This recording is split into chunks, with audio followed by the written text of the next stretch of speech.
Hello, and welcome to this live author interview event with BigWorldNetwork.com. I'm Jim McGovern, joined by co-host Amanda Mavison, editor and CEO of Big World Network. Hi, Amanda.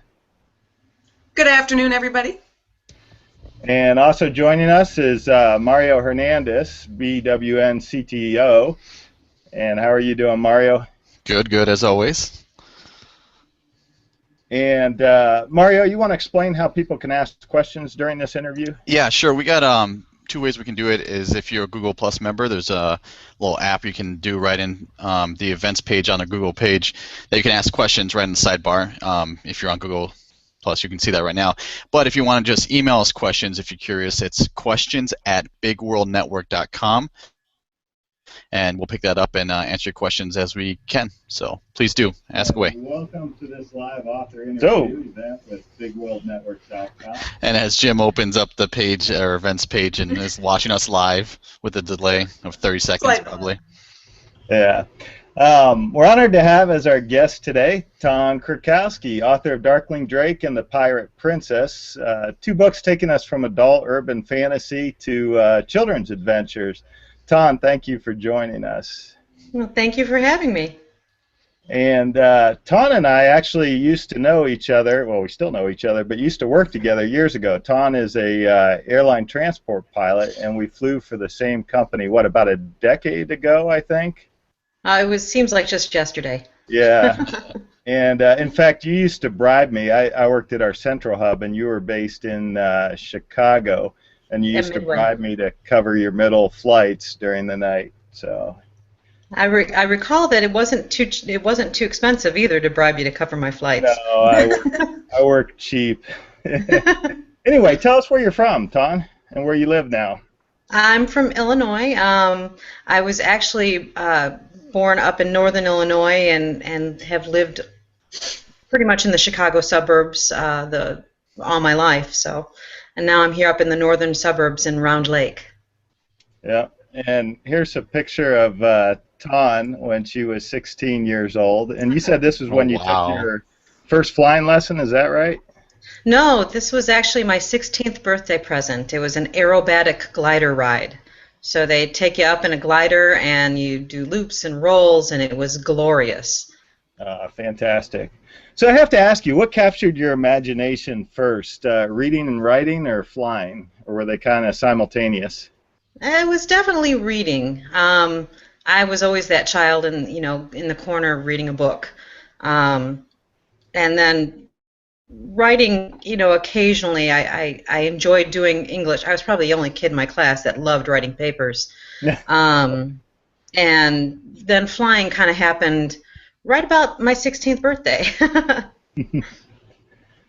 You got the bug after that flight in the glider? Yeah, my 17th birthday present was my first flight lesson.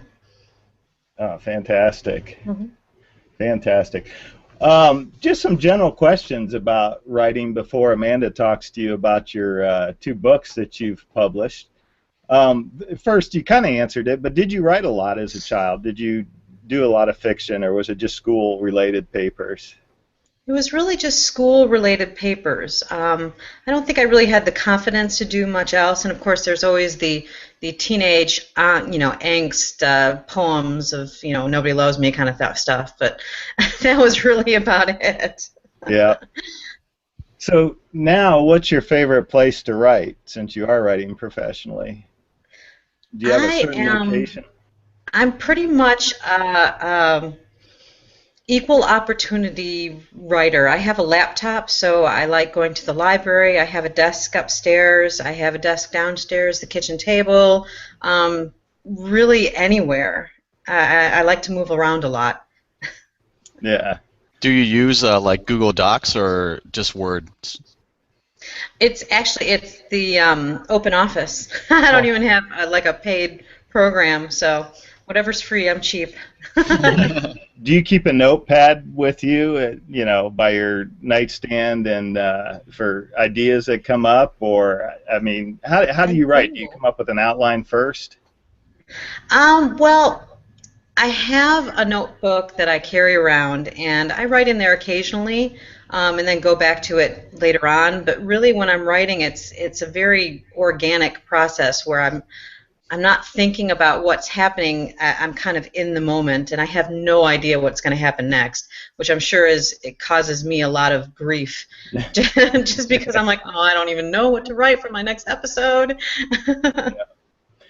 Now, with 2 kids, do you find it difficult to find the time to write, or is there a certain time of day that you're more productive? Yeah, that's pretty difficult. They both go to school, and so I usually use the morning to kind of recuperate from having to get them to school, and then in the afternoon is when I'm most productive, until they get home from school, and then it's pretty much nonstop kid stuff. Yeah, that makes it difficult. Um, I got a question actually. yeah. Tawn, so having kids, does that kind of inspire you to write, or just that give you a reason to write, especially for your children's books? I'm guessing that kind of helps. It does give me a reason to write. It amazes me that my daughter now is talking about writing a book, and my son is like, yeah, I think I'd like to write like a graphic novel, and it's inspiring them, which is really cool because that kind of gets them more interested in reading and in writing and school and just being awesome. Sure. Yeah. For those of you that don't know, both of Tawn's published books started as episodic series on BigWorldNetwork.com. How well does the episodic writing fit with your style of writing, Tawn? Oh, I wouldn't be able to do it otherwise. I really wouldn't. I have a very short attention span, and I'm easily distracted by children and cats and husbands and, well, one husband, but all kinds of other stuff going on. So I'm very easily distracted. Being able to do it in short episodic bursts is amazing. Yeah, it's surprising how many people say that, and it kind of puts it into bite-sized portions instead of having that daunting task of, writing a novel. It's almost like Absolutely. homework for some people, I guess. Just that kind of regimented section. You got to get this done, so it keeps you working all the time. Which is Yeah. So, Yeah. but before I hand it over to Amanda to kind of talk about your 2 books, they're obviously very different books. One being a children's book, and the other being more adult-themed and language. Is there anything you'd like to try writing as an author that you haven't done yet? I'm very open to trying just about anything. I'll try just about anything once. I'd love to do a science fiction. I think would be a lot of fun. And I would like to do something more adult as well, but I think that scares me a lot more than anything else. So I don't know if I'd be able to do that. Yeah. And once again, a Never say reminder. never, Tawn. I'm willing to try it. That's right. If you're watching this live, again, you can email questions to questions@bigworldnetwork.com. And, of course, if you're watching on Google+, you can ask the questions directly. So we'll let Amanda talk to you about both your books. Actually, first, I wanted to bring up, for people who are looking at the screen when Tawn talks, and you can see her name displayed, we introduced her as Tawn Krakowski, which is the name that is on the books. She's actually one of our authors that uses a pseudonym. So I wanted you to maybe discuss why you decided to do that. She's in the sure. witness relocation program. Yes, I am. I have to go now. Makala is my maiden name, and when I got married, Krakowski is my married name, and I just never changed my name when I was, when I got married. It was partially because I was 27, 28 when I got married, and so I had all this time behind me as Tawn Makala that it didn't feel like it would be me anymore when I changed it. And part of it is I like to joke that it annoys my in-laws. So. Always. which is the perfect reason, Yeah, right? exactly. Got to have a reason. Mostly way, I it's have just one being more. lazy is all.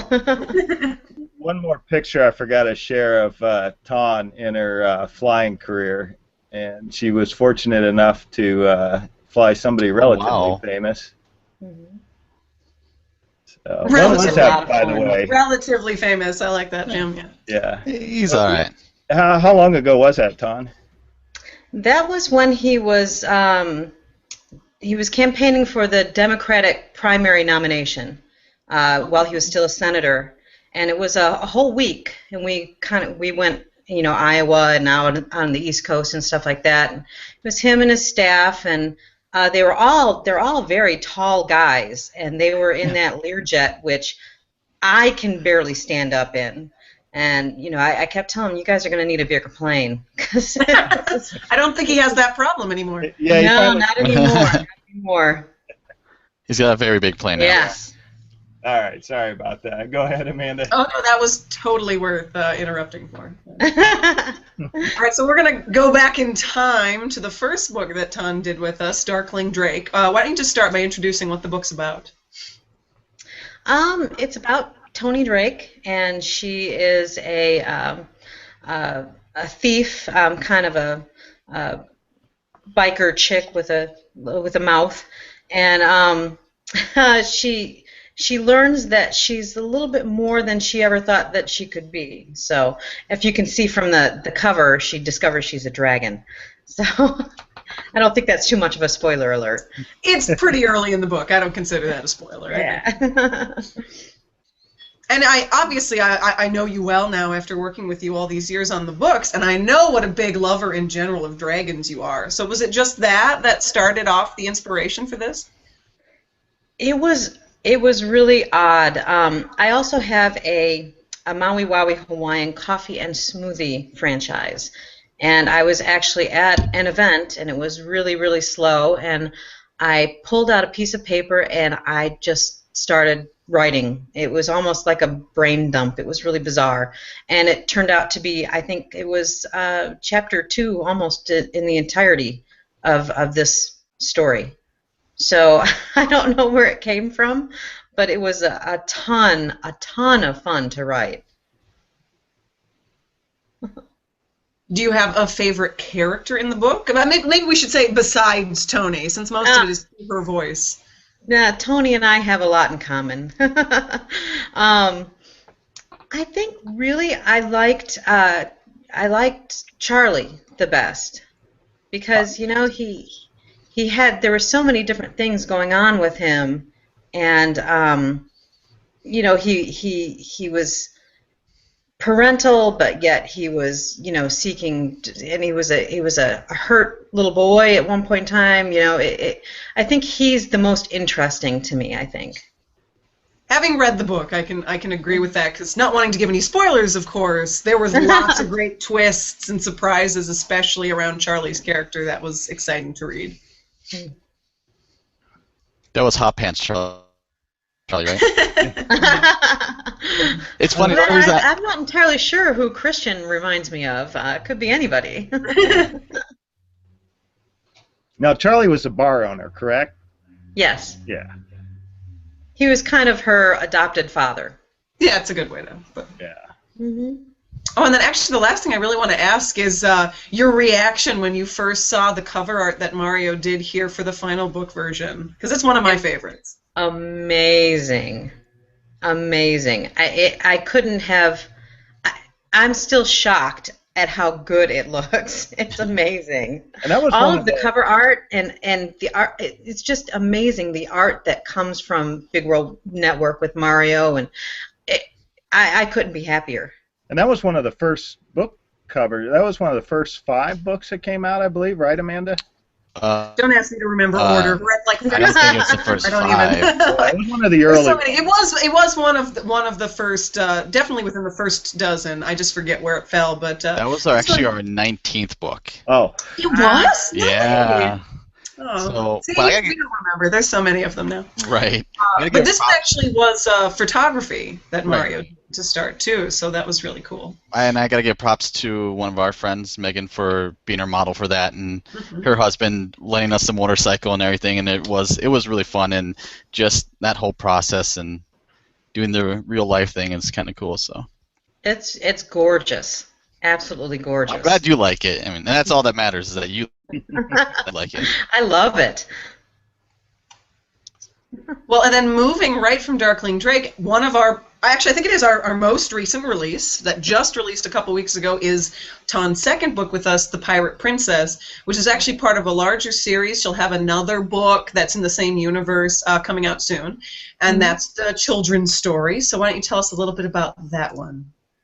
This is kind of my idea of a fairy tale. Penny is a princess, and she, through a prophecy, has to go on an adventure in order to help save her family and ultimately her kingdom from, a big bad. And it was a lot of fun because I kind of thought of myself as a little girl and now my daughter, and I have friends that have little girls that are just as comfortable, in a ball gown, in a princess dress, as they are, hitting their brothers and siblings and stuff with like a fake sword. So it was kind of a nice way to combine those and have a little girl go on an adventure. Yeah, whenever I see the picture for this one, I think of your daughter. You got to have her do it for Halloween sometime. Dress up with a little hat. And the details on the cover are really amazing. As you know, Tawn, this has been my youngest daughter's favorite series on BigWorldNetwork.com, and you have been kind enough to for her, and we're going to tell her that it's the first one because she wanted the first book.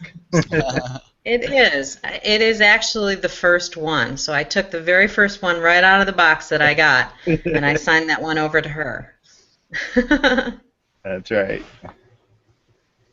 And then actually, I was going to ask if you had a favorite character for Pirate Princess as well, but I can say right off the bat that the mermaid character, of course, immediately I'll forget her name now. She was my favorite. Gracie. Gracie, yeah. Gracie was always my favorite. She continues to the rest of the series as well, but she was definitely one of my favorite characters.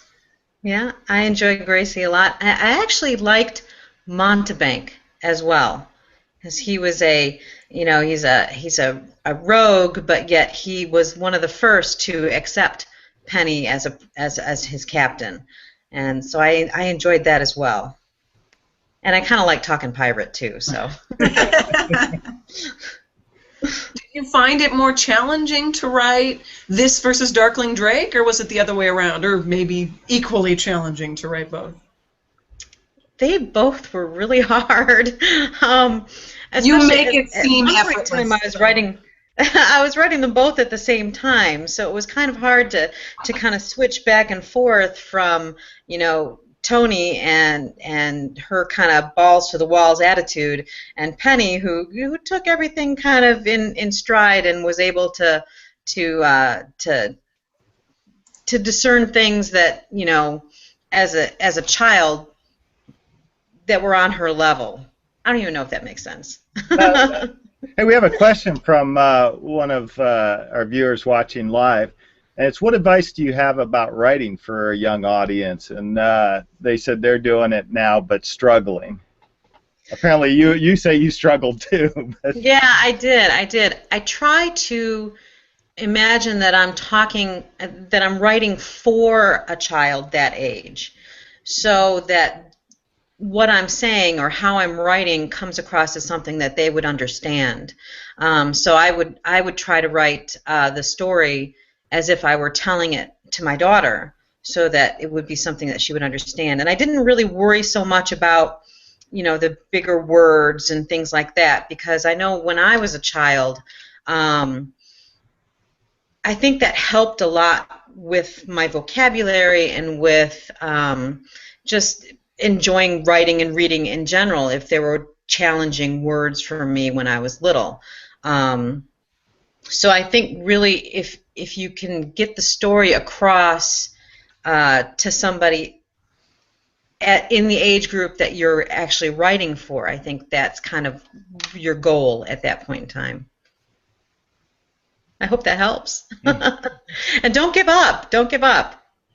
It's nice to know that you don't play down to your audience, that you give kids more credit, because kids are a lot smarter than people give them credit for, and that's really cool that you don't. My kids are way too smart.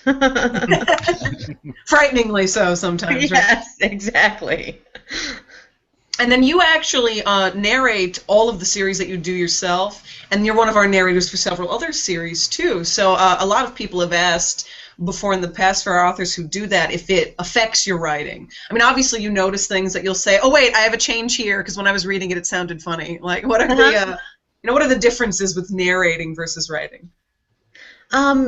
Narrating is a lot of fun because I get to read stories that I might not have otherwise picked up. I know that when I go to the store, I gravitate toward the science fiction fantasy sections, and being able to narrate other stories gives me a way to really enjoy other stories that I wouldn't normally pick out. And it's so much fun to kind of get into their characters too and see how their story develops and how their voice when they're writing, how that sounds. And then before I pass it off to Mario for some of our closing questions, and obviously a reminder for people out there, feel free to send in yours and we'll try to go straight to your questions. If you are a fan of Tawn's work, one, there will be more of Penny coming out soon, so be on the lookout for more Pirate Princess adventures. And two, she has a currently running series that is a fantastic fantasy story called Kai's Inquisition that I highly recommend. So besides her finished books, Tawn has wonderful stuff on our website right now that you can check out, so definitely do so. You can see Kai's Inquisition right on the main page since it is one of our currently running series. Yeah, and I have a shot of that up here, and again, it's obviously written by Tawn, but also narrated by Tawn as well. So Look at those perfect 5 stars. Incredible artwork too. The Once cover art again, is amazing. Yeah, this actually is the second time for both Pirate Princess, the beautiful picture of Penny there on the cover, and then the picture of Kai on Kai's Inquisition were both by one of our artists who is amazing at helping us with some of this cover art when we need it, Right. Corey Harden. So big thanks to her for some beautiful artwork on both of those. Absolutely. yep, and this is on actually next week will be the last episode of the season. How many seasons will there be of Kai's Inquisition? Well, definitely at least one more. I think it would probably help if I actually outlined my stories, but I'm not quite sure where it's going. So I'm going to write myself into a great big corner and then try to figure my way out. Yeah, but how amazing will it be when you figure it out? Exactly. You know? Yeah. So very cool.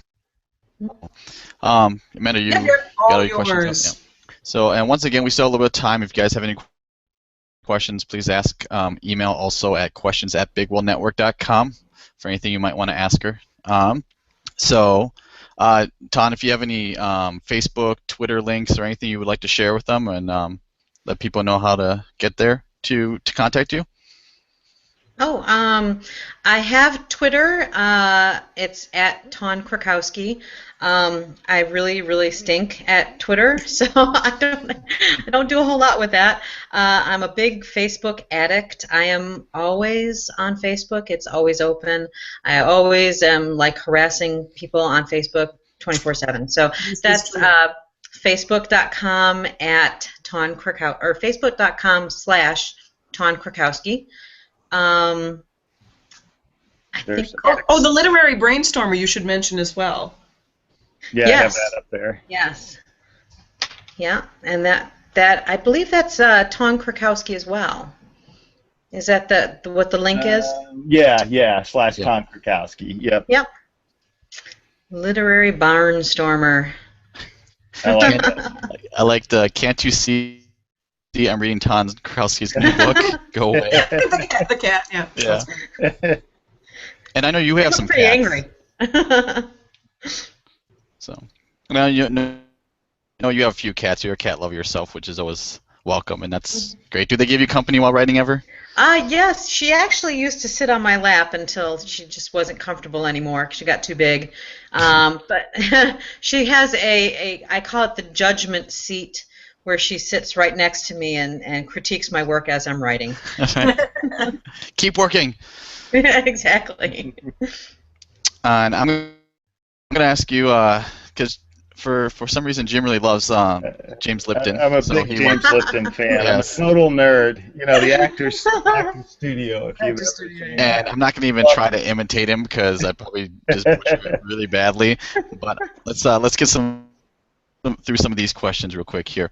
So out of all the formats we have, ebook, paperbook, hardback, audiobook, nowadays we got all these options. Which do you still prefer? Oh, I'm a die-hard paperback fan. I like the way they feel. You can take them anywhere. Just kind of hanging out on the beach. Even though I do narrate a lot of other stories and my own as well, I have never actually listened to an audiobook. It's kind You of just create sad. them. That's it. Yeah. Do you narrate from paper or do you narrate from computer screen on your laptop? Just out of Oh, curiosity. on my laptop, yeah. Yeah. Cool.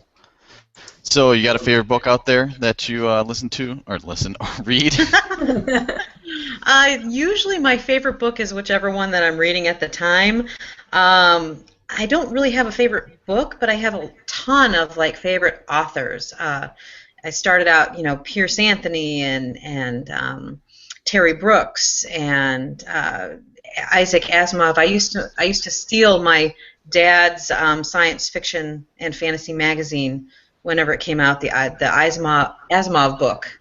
I have all of the Harry Potter books and all of the Aragon books. Pretty much, a lot of favorite authors. Awesome. So, is there, out of all these books you read and all these worlds that you get to delve into, is there anyone that you really feel like you'd like to live in? I would probably live in just about any of them. I think that would be a ton of fun. Other than ours, right? Ours is so No, this boring. one's fun too.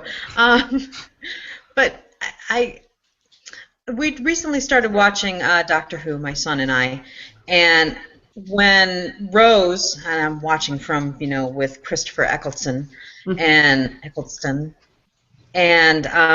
when Rose decides to go with him, I would definitely do that as well. I would be, yeah, let's check it out. I want to check them all out. Most definitely. Maybe you could do like a little dimensional time machine warp That thingy would and be visit them all. cool. Some That sliders. would be the best, yeah. That sounds like a good book. Right? Write it. That's your new task. I just gave you an idea. You can give me like 5% royalty. I'll be okay with that. All right, I'm down with that. Well, not wanting to give anything away, because we haven't really announced much of it yet, but we actually do have a BWN author collaboration series that's going to be starting soon. Yes.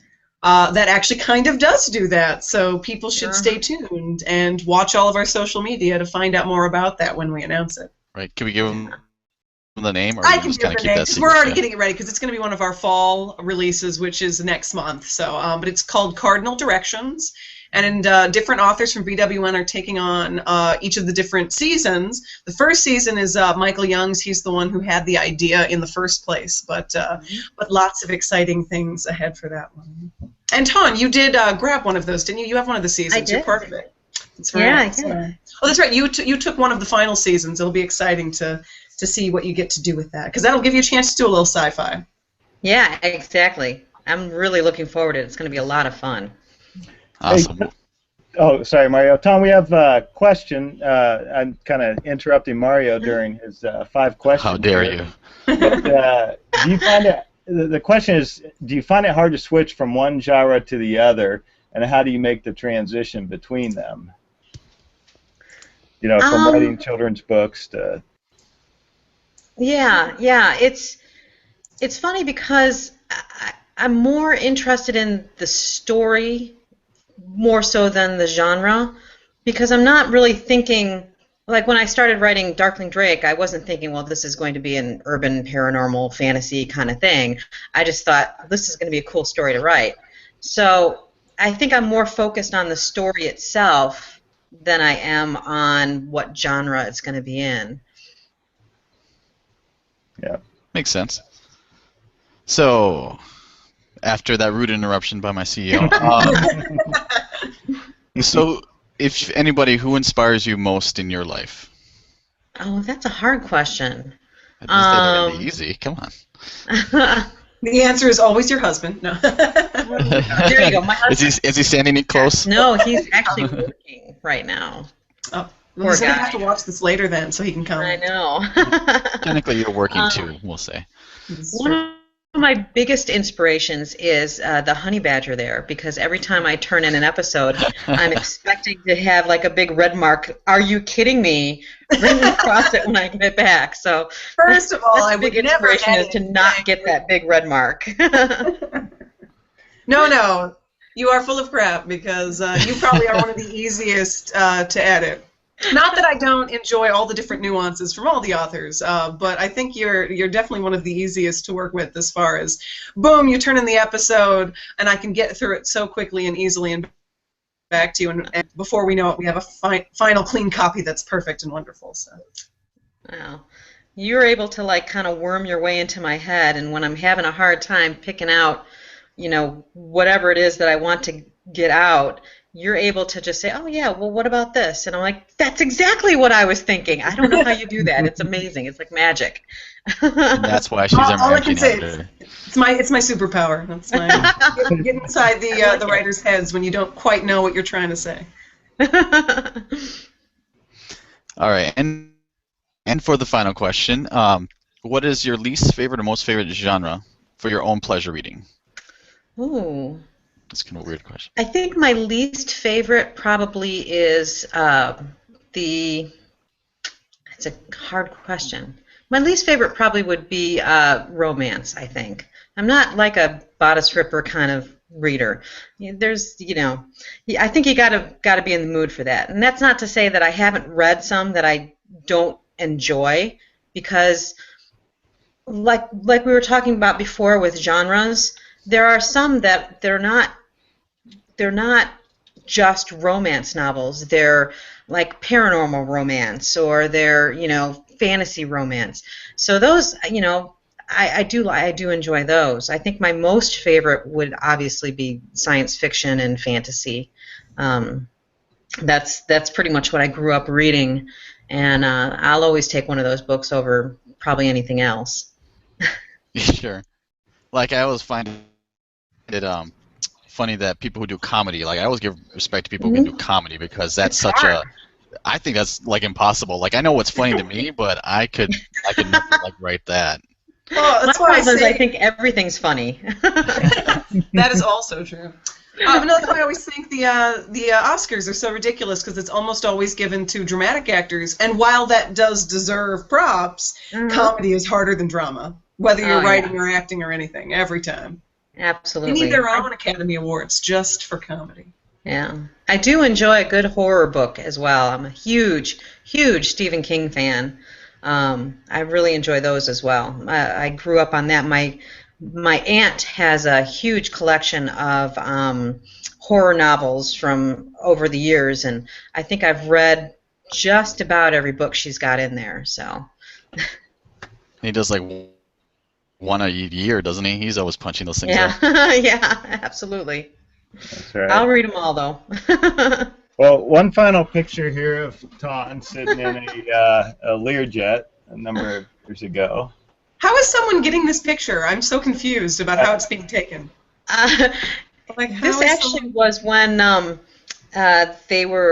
this was right before AirNet, right before they switched over to electronic checks.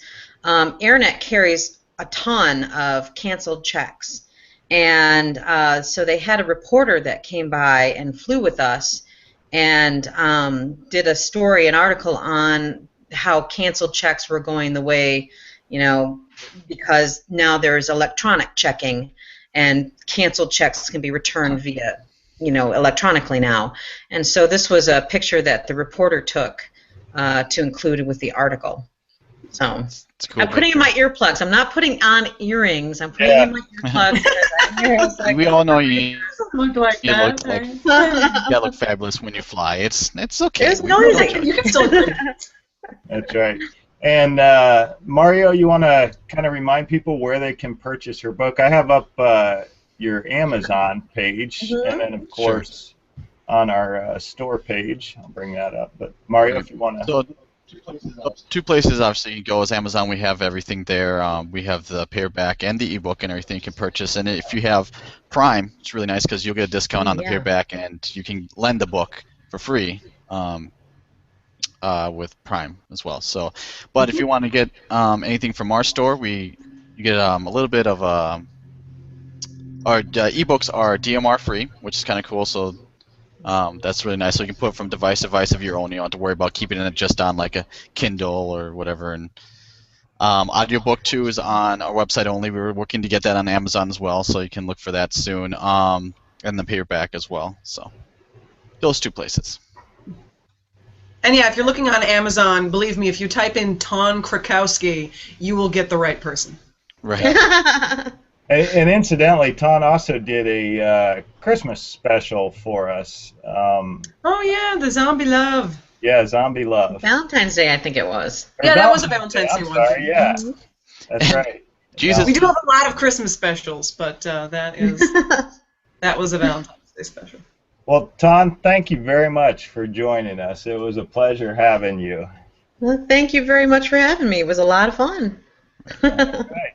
Well, again, you can check out Tawn's work at bigworldnetwork.com, and as Mario mentioned, you can download her ebooks at Amazon, and paperbacks are available on Amazon or bigworldnetwork.com store, and the audio book is available on the bigworldnetwork.com store. Thank you all so much for joining us, and again, Tawn, thank you. Amanda, Mario, thank you, and we'll see you next time with our next author interview. Yeah. Thanks, guys. Take care. Thanks.